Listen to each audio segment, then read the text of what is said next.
Good morning. Topic of the day is what makes a man more manly.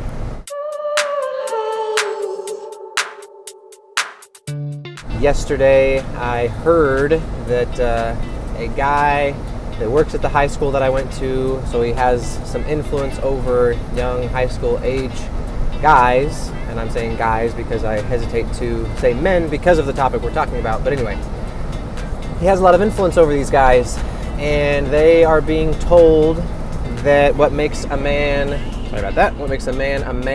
is if he likes to hunt, and if he can kill things with his bare hands, and if he does a lot of push-ups, and no. I don't understand. Like, that's a hobby, and it's one of those things that, the world has seen that, I guess, as more manly. If you like to hunt and you can kill a deer with your bare hands or whatever it is, and you like to eat the meat that you shoot and that blah, blah, blah, blah, blah. You can come up with all kinds of things. You've heard it before. That's more manly. I see it completely differently. I like to lift weights and I like to push myself and become stronger, but I think that has nothing to do with the level of man that somebody is. So what makes a man? I think it's leadership. I think a man has a responsibility to be a leader in his home, to his family, spiritually, mentally, physically, everything. If you just check out, there's Matt Chandler, he has a sermon, actually a series of sermons that I really, really like about what it means to be a true man, instead of, he calls it a little boy that can shave, or like a big boy who can shave. I don't know. Anyway, boy who can shave. It's kind of funny. But talking about the true definition of a man and how a man is called by God to lead his family and spiritually, so leading out in the prayer at dinner time, leading out and reading the Bible for devotional time with your family, and taking charge in that instead of just checking out. And a lot of people are into video games right now, and video games aren't bad. It's just that I think people get carried away, and any addiction is bad. I'm on my phone too much. I know that, I'll be with my family, and I've had a hard day, and I'm just mentally exhausted, and I'm ready to check out and just veg out, be on my phone, and kind of like forget about what else is going on when I should be spending time with my family and FaceTime with my kids.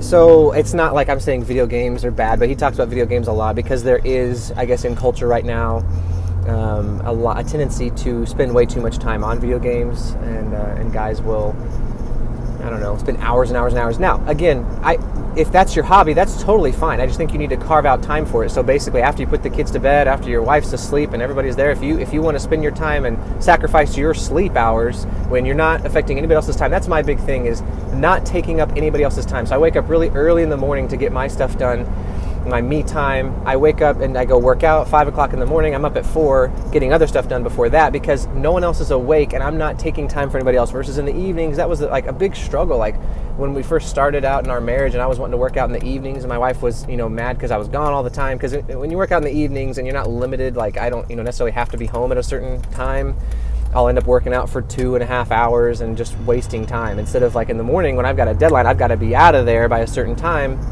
I'm going to push it and I'm going to get the workout done. And if I don't, like, that's on me and I have to leave because I got to go get ready for work. So I think it does push you to be more responsible with your time. And then you have that time in the evening when everyone's awake, you're at home and you can be engaged and you can be there with your family. And I think that men have a responsibility to be leaders, and maybe that's in the church, and maybe not necessarily like speaking up front. You don't have to be the pastor, but leading and volunteering, helping, just giving your time, giving your strengths. And God gave everybody talents, and you got to use those talents. That's everybody, not just men, but I think men in particular have a responsibility to lead their family into those sorts of responsibilities. So leadership, being a good role model, pouring into the younger generation. It doesn't matter, like your hobby doesn't have anything to do with it. If you like to hunt, if you like to work out, if you like to crochet or play the piano or paint, who cares? Like, that's a hobby. That doesn't have anything to do with your manhood.